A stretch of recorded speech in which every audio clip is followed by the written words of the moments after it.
বেশ কয়েক বছর আগের ঘটনা। ঠিক তখনও গ্রামের দিকের মানুষের কাছে মোবাইল ততটা পরিচিত ছিল না। ঘটনাটা ২০ শতাব্দীর আগের মুহূর্তের ঘটনা। রতন নামের এক যুবক বাইরে থাকতেন কর্মসূত্রে। বাড়িতে মা বাবা থাকেন। ৩-৪ মাস অন্তর অন্তর তিনি বাড়ির খবর নিতেন। তার ফলে গ্রামের খবর তিনি সঙ্গে সঙ্গে পেতেন না। যাই হোক, তিনি অনেক দিন পর বাড়ি ফিরছেন। রাত্রি তখন ১০টা। রতন ট্রেন থেকে নামলেন। বাড়ি ফেরার জন্য কোনো কিছু না পেয়ে নিজেই হাঁটতে শুরু করে দিলেন। স্টেশন থেকে ৩-৪ কিলোমিটার দূরে তার বাড়ি। আকাশে বেশ মেঘ জমে আছে, মাঝে মাঝে বিদ্যুতের ঝলকানি। কিছুটা পথ হাঁটার পর ঝিমঝিম করে বৃষ্টি নামল। রতন তখনও হেঁটে চলেছেন। বৃষ্টির মাত্রা বাড়তে লাগলো। এদিকে রাতও বাড়ছে, তাই রতন হাঁটা বন্ধ করেনি। গ্রাম ঢোকার ১ কিলোমিটারের কম দূরত্বে একটা চায়ের দোকান। দোকানদার রতনের পরিচিত। রতন তো দেখে অবাক। রাত্রি 11:30টার সময় দোকান খোলা। রতন অবাক হলেও মনে মনে বেশ কিছুটা সাহস পেলেন, আর মনে মনে ভাবলেন যে ওখানে কিছুক্ষণ আশ্রয় নিয়ে তারপর বাড়ি ফিরবে। বৃষ্টি তখন বেশ জোরে শুরু হয়েছে। রতন গিয়ে দোকানে দাঁড়ালো। দেখে দোকানদার হারাধন কাকা ও হরি কাকা দুজনে বসে আছেন। রতন দুজনের সঙ্গে কথাবার্তা বলতে লাগলেন। কি গো কাকা, কেমন আছেন? হরি কাকা, আপনি কেমন আছেন? হারাধন কাকা, আপনি এত রাতেও দোকান বন্ধ করেননি? কি ব্যাপার? আজকাল কি মানুষ এত রাতেও চা খেতে আসে? যাকগে, কিছু খাবার থাকে তো আমাকে দিন, খুব খিদে পেয়েছে। এসো এসো রতন, বসো। ওই বেঞ্চটাতে গিয়ে বসো। তুমি জিজ্ঞেস করছিলে না যে এত রাত পর্যন্ত কেন দোকানটা খোলা? শোনো, যখন প্রচুর ঝড় বৃষ্টি হয় আমি এই দোকানটা তখনই খুলে রাখি, এবং আমি এবং তোমার ওই হরি কাকা দুজনে সারা রাত্রি জুড়ে বসে থাকি। জানো রতন, এই নিশিরাত, বৃষ্টি, বিদ্যুৎ, এগুলো আমাদের খুব ভালো লাগে। তুমি এত রাতে এই পথে কি করতে এলে? আমি ট্রেন থেকে 10টার পর নামি। তারপর বাড়ি ফেরার জন্য কোনো কিছু নেই দেখে হেঁটে হেঁটে বাড়ি ফিরে গেলাম। ও আচ্ছা, রতন, তুমি যে এতটা পথ হেঁটে হেঁটে এলে, তোমার কি ভয় লাগেনি? ভূতের ভয়?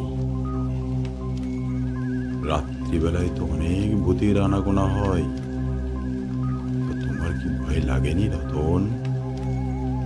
না কাকা, ভয় সেরকম লাগেনি, তবে মাঝে মাঝে গা ছমছম করছিল। দূর থেকে আপনার দোকান খোলা দেখে মনে অনেকটা জোর পাই।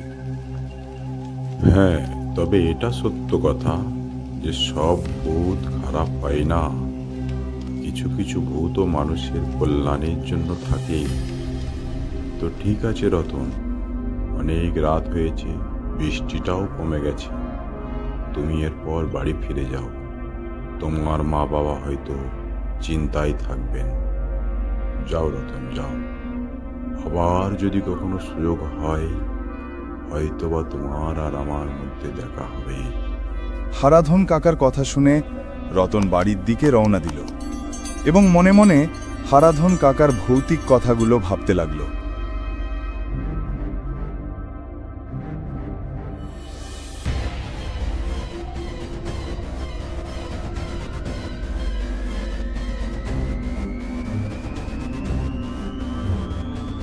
রতন, তুই এত রাতে কিভাবে এলি? আমাদের কোনো খবর না জানিয়ে চলে এলি বাবা? সব খবর ভালো তো? আমি তো অবাক হয়ে যাচ্ছি। আসার সময় রাস্তায় এই বৃষ্টিতে কোনো সমস্যা হয়নি তো? না মা, কোনো অসুবিধা হয়নি, হেঁটেই চলে আসছিলাম। গ্রামের কাছে ওই মোড়ে যখন এলাম তখন বৃষ্টিটা জোরে নামলো। দেখি হারাধন কাকা দোকান তখনও খুলে রেখেছে। তার দোকানে গিয়ে দাঁড়ায়, দেখি হারাধন কাকা, হরি কাকা বসে বসে গল্প করছেন আর চা পান করছেন। বৃষ্টি কম হলে তারাই বলেন, বাড়ি ফিরে যাও রতন, অনেক রাত হয়েছে। কি বললে রতন? ওই পথের মোড়ে ওই দোকানটায় তুমি বসেছিলে? এবং তোমার সঙ্গে হরি কাকাও ছিল এবং দোকানদার। তুমি তাদের সঙ্গে কথাও বলেছ? এ তো আমার মনে হচ্ছে তুমি ভুল বলছো। তুমি কি ঠিক বলছো?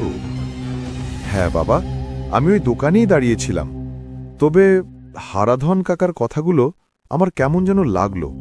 উনি তো ওরকমভাবে কথা বলতেন না। রতন, তোমার সঙ্গে তো প্রায় মাস 3 হবে আমাদের কোনো যোগাযোগ হয়নি, তাই তোমাকে জানানোও হয়নি।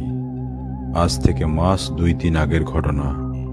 ওই চায়ের দোকানেই বসেছিলেন তোমার ওই হরি কাকা ও দোকানদার হারাধন কাকা। সেদিন সন্ধ্যাবেলায় প্রচণ্ড বৃষ্টি হচ্ছিল এবং চারদিকে প্রচণ্ড বজ্রপাত হচ্ছিল। যে যার বাড়ি ফিরে গিয়েছিল।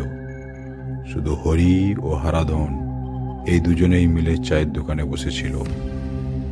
হঠাৎ প্রচণ্ড শব্দ করে একটা বিদ্যুৎ চমকানি, আর সেই বিদ্যুৎ চমকানিতে হারাধন এবং হরি দুজনেই শেষ।